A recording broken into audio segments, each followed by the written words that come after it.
Jude Callahan arrived at Calder University in 2025, not with a sense of purpose, but with a profound emptiness. His once promising writing career had imploded, a relationship had crumbled to dust, and with it, his last vestiges of hope.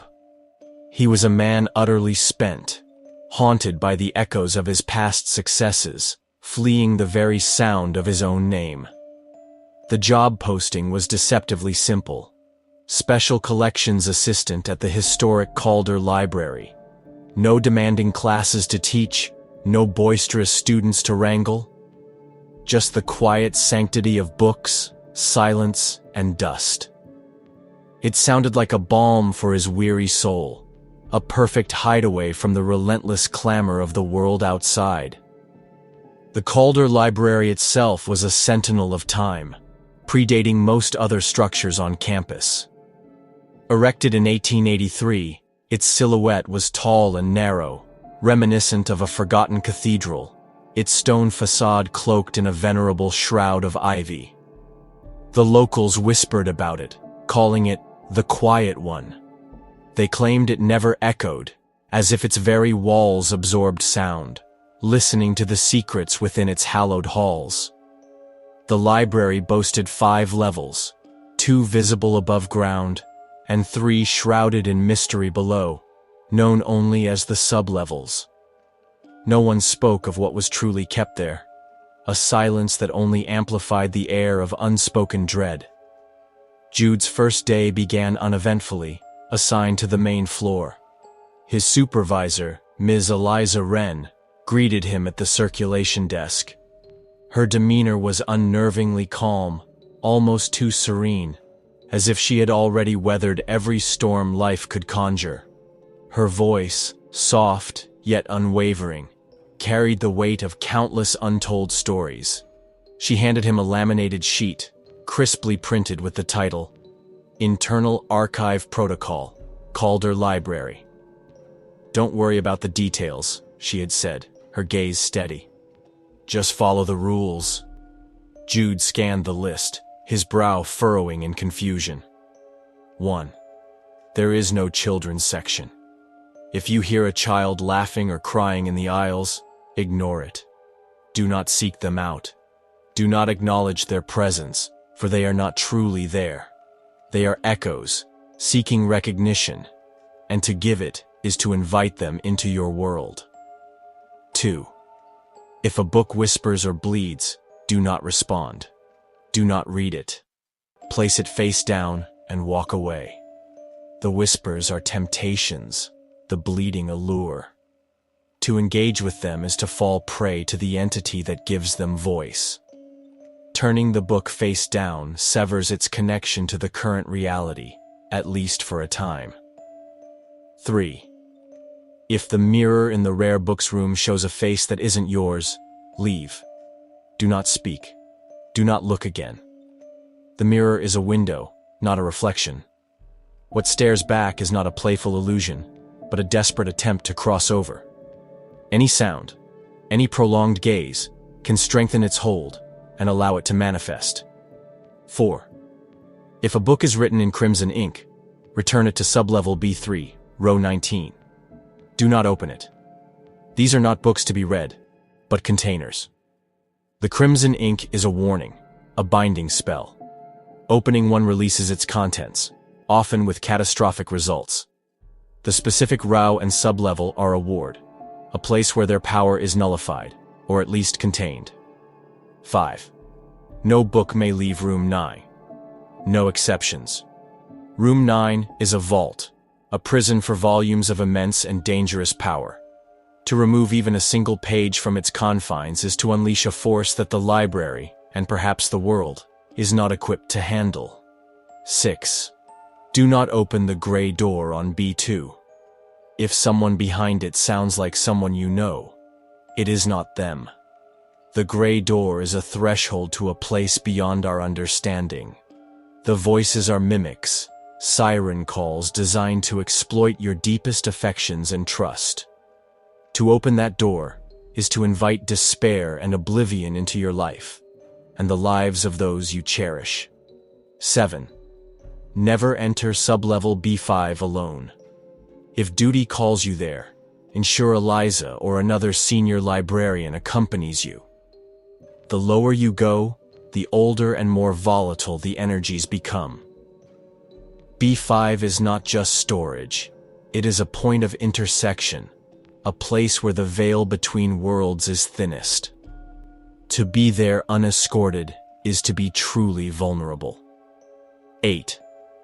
If the temperature in an aisle drops drastically, locate the nearest warmth source and stay within its embrace. A sudden chill is not a draft. It is a sign of a presence, a cold spot where something is drawing energy from its surroundings. Warmth, whether from a lamp, a heater, or even your own body, acts as a temporary shield against its influence. Jude stared at the rules, a half-formed smile playing on his lips. "Is this a joke?" he asked, expecting a knowing chuckle. Eliza didn't blink. Her expression remained as placid as still water. "We don't joke about books here," she replied, her voice leaving no room for doubt. For 3 uneventful nights, the library remained true to its name. Quiet. The shelves stood silent sentinels, the lights hummed reliably, and the rules faded into the realm of quaint folklore, an eccentric librarian's trick to unnerve new hires. Then came the whisper. It began as a barely perceptible sigh, a soft exhalation that seemed to drift between the towering stacks of books. Jude froze, his breath catching in his throat. He was alone. He was certain of it. Yet, the whisper grew, morphing into a distinct chilling sound that called his name. He found himself drawn down aisle 7, compelled by an unseen force. There, nestled between 2 oversized encyclopedias, was a book unlike any other. It bore no title, no catalog code, no barcode. Its leather cover, worn smooth with age, held only a cryptic phrase burned into its surface. Vocatus atque non vocatus, Deus aderit. Called or not called, the God will be present. He opened the book. The whisper ceased, leaving a profound, unsettling silence in its wake. The pages were filled with frantic, desperate handwriting. "It knows. Don't turn the page. Put it back." On page 616, the scrawl transformed. The ink was neater, the script slower, a terrifying contrast to the chaotic entries before it. It read, "Please help me, Jude." He recoiled, dropping the book as if it were a burning coal. It knew his name. A shadow passed across the aisle, and he turned to find Eliza standing behind him, as quiet and insubstantial as fog. Without a word, she bent down, picked up the book, placed it face down on the shelf, and then, with an almost imperceptible gesture, handed him a new pair of pristine white gloves. The unspoken message was clear: obey the rules. The next day, a gnawing unease propelled Jude to the library's archives. He unearthed a chilling record. 10 years prior, 4 students had vanished without a trace. They were known as the Quartet, a group of extraordinarily gifted musicians. A violinist, a cellist, a violist, and a second violinist, always recognizable by his distinctive gray hoodie. Whispers persisted that they had attempted to summon something from the library's depths.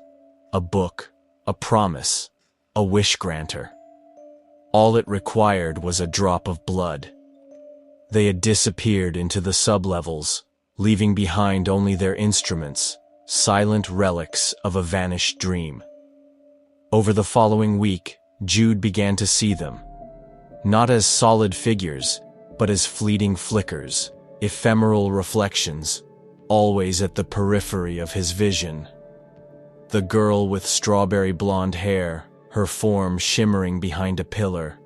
The boy in the hoodie, seated silently at a distant table, his gaze fixed on nothing. The violist with braided hair, carrying a book inscribed with the chalked plea, help me." They never spoke, yet their presence was a constant, chilling reminder of the library's dark history. Then came the woman in black. She appeared one afternoon, her skin impossibly pale, her eyes the color of storm clouds, her black dress flowing around her like shadow. Her hands were folded neatly, her demeanor one of quiet anticipation. "Do you still have a copy of Mortem Cantat?" she asked, her voice a soft murmur. Jude hesitated, the name resonating with a terrifying familiarity. It was the title of a book kept in Room 9, a place he had been explicitly forbidden to enter. But then he remembered Rule 5. There was an exception. Only she was permitted to request that particular book. He led her down the winding iron stairs, his heart a frantic drum against his ribs.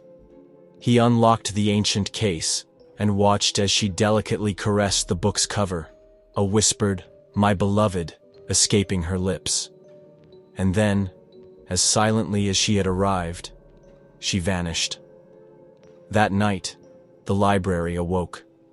The lights flickered erratically, casting grotesque shadows that danced across the shelves. The very structure of the building groaned, a deep, resonant sound that vibrated through the floorboards. The whispers returned, no longer soft sighs but a furious, desperate chorus, a cacophony of unseen voices. Jude stumbled upon a book, its pages bleeding crimson ink. He instinctively obeyed Rule 2, placing it face down. The flow of blood ceased, but a chilling realization dawned upon him. Something far more ancient, far more malevolent, had been stirred from its slumber. He returned to the old logbook, his fingers trembling as he scrolled through faded entries. He found an old forum post, a student's frantic claim. The book could be summoned, but only if one wrote their full name in blood before midnight. A desperate primal instinct took hold.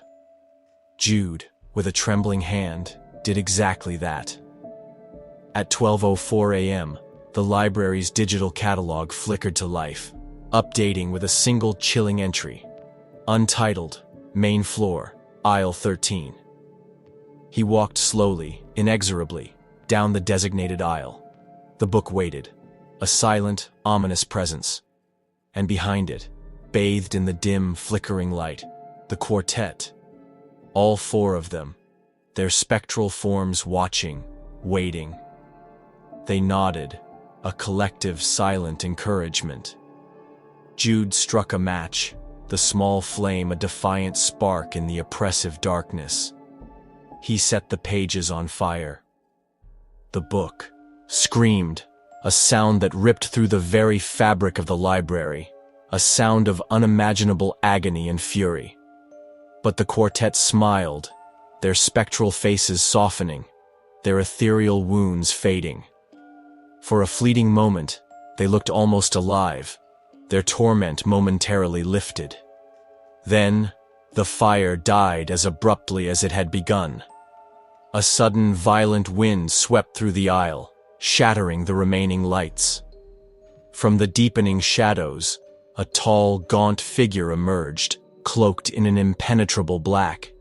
It pointed a skeletal finger at him. Then, the figure shifted, its form morphing into Amanda, the ex-lover he had left behind, her whispered accusation tearing through him. "I never wanted to leave." The specter changed again, becoming Claire, the woman he had just begun to love, caught in a moment of infidelity, kissing someone else. Then, a terrifying chorus of voices, all of them at once, swirled around him. "She'll never love you. You are nothing. No one stays. You are unworthy." Jude dropped to his knees, utterly broken, the weight of his past crushing him. But then, a flash of clarity, a desperate whisper of memory, pierced through the torment. Rule 2. Face down. He lunged for the smoldering remains of the book, his fingers burning as he seized it. He slid it back onto the shelf, Not face down, but upside down. The fire surged, a furious roar. The disembodied voice screamed in primal agony, and the wind howled through the library. And then, silence. The lights flickered back on, revealing an empty aisle. The book was gone, reduced to a pile of ash. The next morning, Eliza greeted him with a single, knowing nod. "You bought us time," she said, her voice betraying a hint of something akin to relief. On his desk, a new laminated sheet of rules lay waiting. A 9th line had been added, scrawled in his own hurried handwriting. 9. If the book returns, don't burn it. Don't bleed for it. Just walk away. And in the quiet, echoing depths beneath Calder Library, something still listens.